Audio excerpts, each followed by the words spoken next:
The Old Testament. Part 1. The Creation. Introductory remarks. Of the visions of her childhood, Sister Emmerich tells us, "When in my 6th year I reflected on the first article of the Apostles' Creed, I believe in God, the Father Almighty, creator of heaven and earth, there passed before my soul innumerable pictures of the creation of heaven and earth. I saw the fall of the angels, the creation of the earth and paradise, that of Adam and Eve, and the fall of man. I thought everyone saw this as we do other things around us, and I spoke of it freely to my parents, brothers, sisters, and playmates. But they laughed at me. They asked me whether I had a book containing all these things, and so I began to keep silence concerning them. I thought, though without much reflection, that perhaps it was not proper to speak on such subjects. I had these visions by night and by day, in the fields, in the house, sitting or walking, and when engaged in all kinds of employments. One day at school, I happened to speak of the resurrection, describing it differently from what we had been taught. I felt certain that everyone knew it just as I did. I did not dream that there was anything peculiar in my account of it. But the children gazed at me in wonder and laughed, while the master reproved me gravely, and warned me not to indulge such imaginations. My visions continued, but I kept them to myself. I was like a child looking at a picture book, explaining the pictures in its own way, but not thinking much about their meaning. They represented the saints or scenes from sacred history, sometimes in one way, sometimes in another. They produced no change in my faith, they were merely my picture book. I gazed upon them quietly and always with the good thought, all to the greater glory of God. In spiritual things, I have never put faith in anything but what God the Lord has revealed to the Catholic Church for our belief, whether it be written or not. I have never believed so firmly what I have seen in vision. I looked upon the latter as I devoutly regard, here and there, the various cribs at Christmas. I feel no annoyance at their difference in style, for in each I adore the same dear little infant Jesus. And so it is with those pictures of the creation of heaven, earth, and man. In them I adore God the Lord, the Almighty Creator of heaven and earth. Fall of the Angels. I saw spreading out before me a boundless, resplendent space, above which floated a globe of light shining like a sun. I felt that it was the unity of the Trinity. In my own mind, I named it the One Voice, and I watched it producing its effects. Below the globe of light arose concentric circles of radiant choirs of spirits, wondrously bright and strong and beautiful. This second world of light floated like a sun under that higher sun. These choirs came forth from the higher sun, as if born of love. Suddenly I saw some of them pause, wrapped in the contemplation of their own beauty. They took complacency in self, they sought the highest beauty in self, they thought but of self, they existed but in self. At first all were lost in contemplation out of self, but soon some of them rested in self. At that instant, I saw this part of the glittering choirs hurled down, their beauty sunk in darkness, while the others, thronging quickly together, filled up their vacant places. And now the good angels occupied a smaller space. I did not see them leaving their places to pursue and combat the fallen choirs. The bad angels rested in self and fell away, while those that did not follow their example thronged into their vacant places. All this was instantaneous. Then rising from below, I saw a dark disk, the future abode of the fallen spirits. I saw that they took possession of it against their will. It was much smaller than the sphere from which they had fallen, and they appeared to me to be closely crowded together. I saw the fall of the angels in my childhood, and ever after, day and night, I dreaded their influence. I thought they must do great harm to the earth, for they are always around it. It is well they have no bodies, else they would obscure the light of the sun. We should see them floating around us like shadows. Immediately after the fall, I saw the spirits in the shining circles humbling themselves before God. They did homage to him and implored pardon for the fallen angels. At that moment I saw a movement in the luminous sphere in which God dwelt. Until then it had been motionless and, as I felt, awaiting that prayer. After that action on the part of the angelic choirs, I felt assured that they would remain steadfast, that they would never fall away.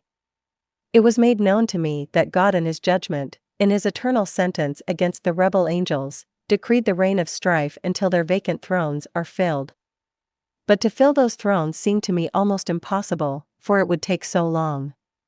The strife will, however, be upon the earth. There will be no strife above, for God has so ordained. After I had received this assurance, I could no longer sympathize with Lucifer, for I saw that he had cast himself down by his own free, wicked will.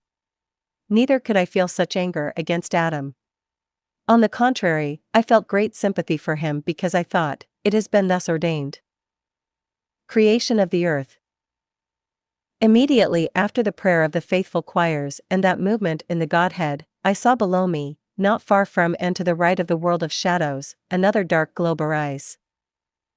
I fixed my eyes steadily upon it. I beheld it as if in movement, growing larger and larger, as it were, bright spots breaking out upon it and encircling it like luminous bands.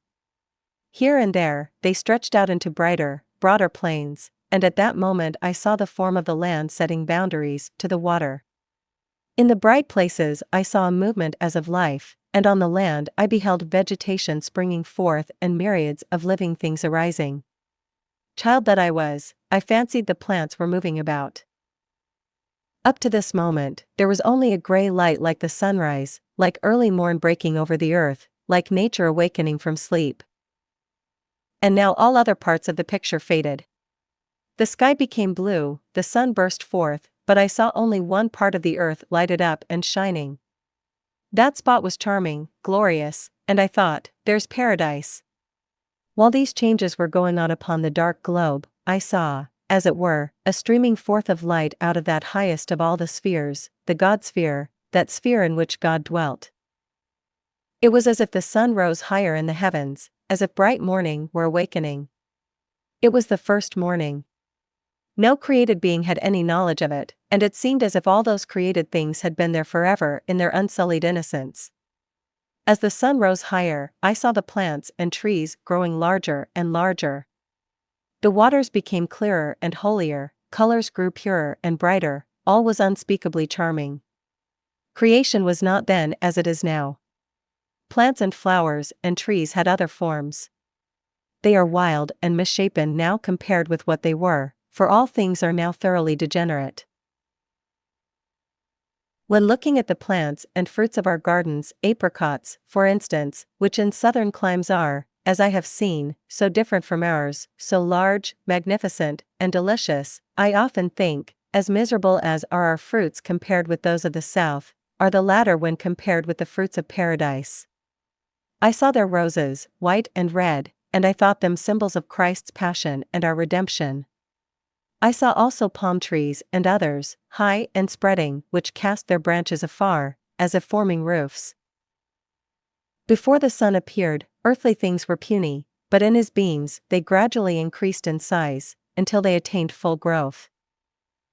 The trees did not stand close together. Of all plants, at least of the largest, I saw only one of each kind, and they stood apart like seedlings set out in a garden bed.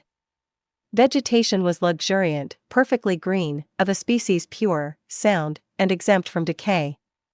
Nothing appeared to receive or to need the attention of an earthly gardener. I thought, how is it that all is so beautiful, since as yet there are no human beings? Ah! Sin has not yet entered. There has been no destruction, no rending asunder. All is sound, all is holy. As yet there has been no healing, no repairing. All is pure, nothing has needed purification. The plain that I beheld was gently undulating and covered with vegetation. In its center rose a fountain, from all sides of which flowed streams, crossing one another and mingling their waters. I saw in them first a slight movement as of life, and then I saw living things. After that I saw, here and there among the shrubs and bushes, animals peeping forth, as if just roused from sleep. They were very different from those of a later day, not at all timorous. Compared with those of our own time, they were almost as far their superior as men are superior to beasts. They were pure and noble, nimble and joyous. Words cannot describe them. I was not familiar with many of them, for I saw very few like those we have now. I saw the elephant, the stag, the camel, and even the unicorn. This last I saw also in the ark. It is remarkably gentle and affectionate, not so tall as a horse, its head more rounded in shape. I saw no asses, no insects, no wretched, loathsome creatures. These last I have always looked upon as a punishment of sin. But I saw myriads of birds and heard the sweetest notes as in the early morning. There were no birds of prey that I could see, nor did I hear any animals bellowing. Paradise is still in existence, but it is utterly impossible for man to reach it. I have seen that it still exists in all its splendor. It is high above the earth and in an oblique direction from it, like the dark globe of the angels fallen from heaven. Adam and Eve. I saw Adam created, not in paradise, but in the region in which Jerusalem was subsequently situated. I saw him come forth, glittering and white, from a mound of yellow earth, as if out of a mold. The sun was shining, and I thought, I was only a child when I saw it, that the sunbeams drew Adam out of the hillock. He was, as it were, born of the virgin earth. God blessed the earth, and it became his mother. He did not instantly step forth from the earth. Some time elapsed before his appearance. He lay in the hillock on his left side, his arm thrown over his head, a light vapor covering him as with a veil. I saw a figure in his right side, and I became conscious that it was Eve, and that she would be drawn from him in paradise by God. God called him. The hillock opened, and Adam stepped gently forth. There were no trees around, only little flowers. I had seen the animals also, coming forth from the earth in pure singleness, the females separate from the males. And now I saw Adam borne up on high to a garden, to paradise. God led all the animals before him in paradise, and he named them.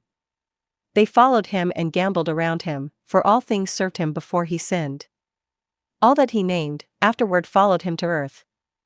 Eve had not yet been formed from him. I saw Adam in paradise among the plants and flowers, and not far from the fountain that played in its center. He was awaking, as if from sleep. Although his person was more like to flesh than to spirit, yet he was dazzlingly white. He wondered at nothing, nor was he astonished at his own existence. He went around among the trees and the animals, as if he were used to them all, like a man inspecting his fields. Near the tree by the water arose a hill. On it I saw Adam reclining on his left side, his left hand under his cheek. God sent a deep sleep on him, and he was wrapped in vision. Then from his right side, from the same place in which the sight of Jesus was opened by the lance, God drew Eve. I saw her small and delicate. But she quickly increased in size until full grown. She was exquisitely beautiful. Were it not for the fall, all would be born in the same way, in tranquil slumber. The hill opened, and at Adam's side arose a crystalline rock, formed apparently of precious stones. At Eve's lay a white valley covered with something like fine white pollen. When Eve had been formed, I saw that God gave something, or allowed something to flow upon Adam. It was as if there streamed from the Godhead, apparently in human form, currents of light from forehead, mouth, breast, and hands. They united into a globe of light, which entered Adam's right side whence Eve had been taken. Adam alone received it. It was the germ of God's blessing, which was threefold. The blessing that Abraham received from the angel was one. It was of similar form, but not so luminous. Eve arose before Adam, and he gave her his hand. They were like two unspeakably noble and beautiful children, perfectly luminous, and clothed with beams of light as with a veil. From Adam's mouth I saw issuing a broad stream of glittering light, and upon his forehead was an expression of great majesty. Around his mouth played a sunbeam, but there was none around Eve's. I saw Adam's heart very much the same as in men of the present day, but his breast was surrounded by rays of light. In the middle of his heart, I saw a sparkling halo of glory. In it was a tiny figure as if holding something in its hand. I think it symbolized the third person of the Godhead. From the hands and feet of Adam and Eve shot rays of light. Their hair fell in 5 glittering tresses, 2 from the temples, 2 behind the ears, and 1 from the back of the head. I have always thought that by the wounds of Jesus there were opened anew in the human body portals closed by Adam's sin. I have been given to understand that Longinus opened in Jesus' side the gate of regeneration to eternal life, therefore no one entered heaven while that gate was closed. The glittering beams on Adam's head denoted his abundant fruitfulness, his glory, his connection with other radiations. And all this shining beauty is restored to glorified souls and bodies. Our hair is the ruined, the extinct glory, and as is this hair of ours to rays of light, so is our present flesh to that of Adam before the fall. The sunbeams around Adam's mouth bore reference to a holy posterity from God, which, had it not been for the fall, would have been effectuated by the spoken word. Adam stretched forth his hand to Eve. They left the charming spot of Eve's creation and went through paradise, looking at everything, rejoicing in everything.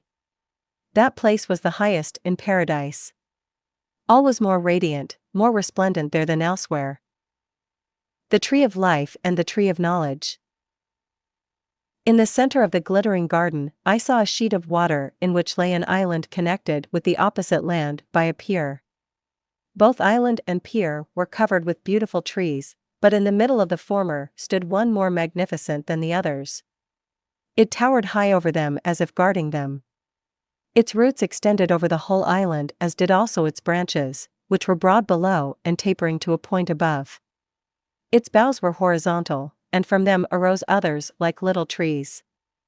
The leaves were fine, the fruit yellow and sessile in a leafy calyx like a budding rose. It was something like a cedar. I do not remember ever having seen Adam, Eve, or any animal near that tree on the island. But I saw beautiful noble-looking white birds and heard them singing in its branches. That tree was the tree of life. Just before the pier that led to the island stood the tree of knowledge. The trunk was scaly like that of the palm. The leaves, which spread out directly from the stem, were very large and broad, in shape like the sole of a shoe. Hidden in the forepart of the leaves, hung the fruit clustering in 5s, 1 in front, and 4 around the stem. The yellow fruit had something of the shape of an apple, though more of the nature of a pear or figure. It had 5 ribs uniting in a little cavity.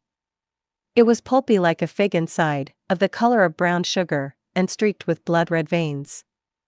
The tree was broader above than below, and its branches struck deep roots into the ground.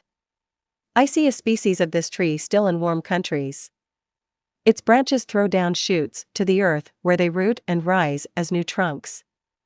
These in turn send forth branches, and so one such tree often covers a large tract of country. Whole families dwell under the dense foliage. At some distance to the right of the tree of knowledge, I saw a small, oval, gently sloping hill of glittering red grains and all kinds of precious stones. It was terraced with crystals. Around it were slender trees just high enough to intercept the view. Plants and herbs grew around it and they, like the trees, bore colored blossoms and nutritious fruits. At some distance to the left of the tree of knowledge, I saw a slope, a little dale. It looked like soft clay, or like mist, and it was covered with tiny white flowers and pollen. Here too were various kinds of vegetation, but all colorless, more like pollen than fruit. It seemed as if these two, the hill and the dale, bore some reference to each other, as if the hill had been taken out of the dale, or as if something from the former was to be transplanted into the latter. They were to each other what the seed is to the field. Both seemed to me holy, and I saw that both, but especially the hill, shone with light. Between them and the tree of knowledge arose different kinds of trees and bushes. They were all, like everything else in nature, transparent as if formed of light. These two places were the abodes of our first parents. The tree of knowledge separated them. I think that God, after the creation of Eve, pointed out those places to them. I saw that Adam and Eve were little together at first. I saw them perfectly free from passion, each in a separate abode. The animals were indescribably noble-looking and resplendent, and they served Adam and Eve. All had, according to their kind, certain retreats, abodes, and walks apart. The different spheres contained in themselves some great mystery of the divine law, and all were connected with one another.